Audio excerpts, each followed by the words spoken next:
From Phoenix, Arizona, welcome to the Millennial Report. I'm Meg. And I'm Brad. So today we are here at the GRP Advisors Alliance here in Phoenix, Arizona at their annual conference.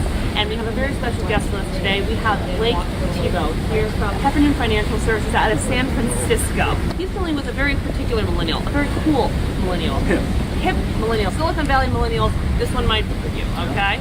So tell us a little bit about Heffernan and what you do there and what your clients look like. Sure. So Heffernan Financial Services is an independent advisory practice offering financial services to corporations, foundations, and individuals.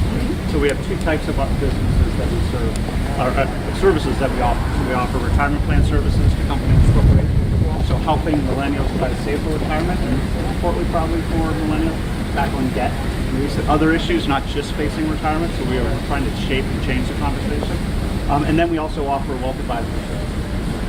So we offer the full spectrum, but we're truly independent in operating our services and investments. That's quite a menu. Yeah. Quite a menu. So we have a lot of fun working in the Bay Area and a lot of Silicon Valley tech companies. So we're always trying to be innovative and disruptive and try to do things differently than the ways of Wall Street.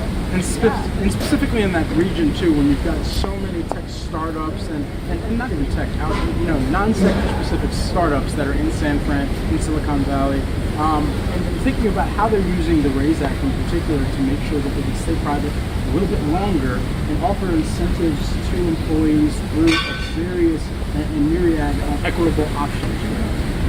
What are you kind of seeing working with some of those companies or some of the people that are within some of those that startup world? Yeah, it's interesting because it's a different dilemma in terms of kind of communicating and educating those millennials and interacting with them. So for instance, it used to be hard for me going casual with a tech company, because being in the financial services role, we used to be suit and tie, and now it's like, we're standoffish.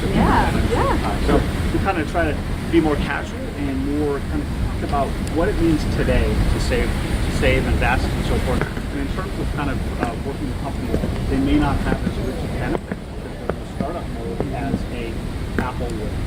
So when we talk about companies, we're trying to incentivize them. Why should they contribute and what amount should they contribute if the company doesn't want to match? Because I think more often than not, corporates say, they're not contributing, why should I? Yeah. And then also just helping them kind of tackle different financial matters, not just retirement. I think one of the challenges that our industry faces is we talk about this ambiguous thing 30, 40 years down the road. When I graduated college, my father said, save for retirement. And I said, Dad, I need beer money and rent money. How am I saving for... What do you think of that? Yeah. So we need to make sure we're talking and interacting and working in kind of their terms of what's important to them today. Yeah. It reminds me of what my grandfather said to me all the time, penny saved is a penny earned. So he did not come up with that, I told you. I mean, and it's I'm great, pretty sure and I want you to have Grandpa that. Smith, you're an innovator in your own way. I think that Thanks for that. All you. That could have been even Franklin. But, Will Franklin. Yeah, Will Franklin, no. And so, what's interesting is you're also working with clients who are building their retirement solutions or those benefits for their employees from the ground up, right? Correct. They had no framework before. You're not coming in there and fixing all this. You're building it. You're exactly. And the key to the successful retirement plan and actually the investment vehicle is kind of the education and communication strategy. Because working with millennials, they react differently to technology than kind of other generations. So we have to make sure that we offer all different models. But even with startups, you have a lot of millennials, but you may have kind of Gen Xers and others that you have to make sure you're addressing. So I think that's the strategy, realizing that one size fits all. And so you talk about how quickly, right, you need to disrupt in line with your clients' expectations. Yep. Essentially. What is that like? I mean, that's just so fast-paced. Yeah, and it's fast-paced, but it's fun. So the key is it's interactive and it's evolving and constantly. So we're making sure that we're out there and not just saying, let's do the new thing, 11.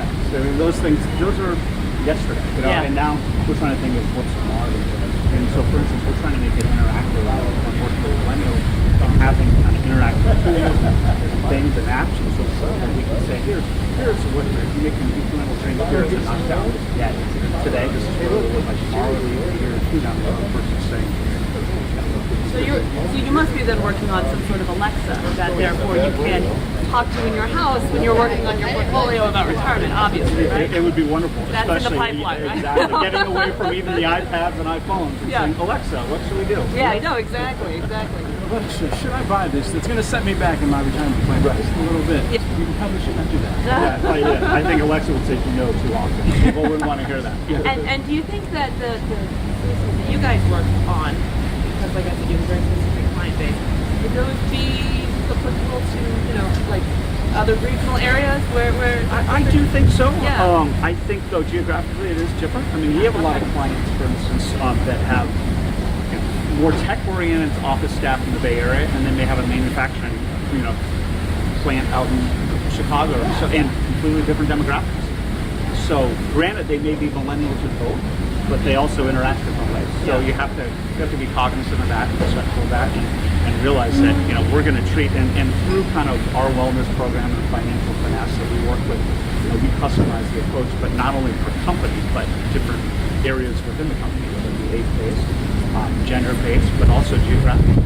If there's one takeaway for millennials that are viewing this segment, what would it be? What's the next step towards retirement, especially if they're in the Silicon Valley area? Small wins, take small steps, and don't think they're going to tackle a problem today, for 40 years down the road, but just making incremental changes. Because living in the Bay Area, which the cost of living is outrageous, but also understanding that yes, while you're paying outrageous rent prices, you should also try to save just a little bit of that, and that will make a big impact.